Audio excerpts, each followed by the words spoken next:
In this video, we will show you how to check RAM type on Windows 11. To check RAM type on Windows 11, it's very easy. First in here, we need this software called CPU-Z. The CPU-Z is software that can detect our hardware specification. You can download the CPU-Z, the link on pinned comments. After you download the CPU-Z software, you can right-click and then choose Extract.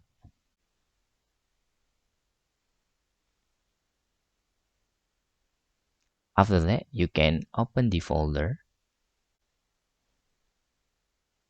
Then, on the software, you can select your operating system using 64-bit or 32-bit.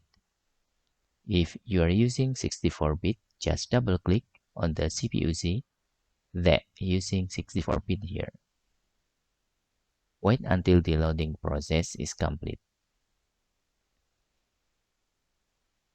After that, you can just go to on the SPD.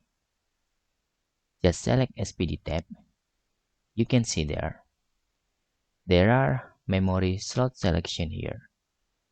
You can see on the slot 1, the memory type is using DDR4 with the tile is look like this for the bandwidth, and module manufacturer is using SK Hynix.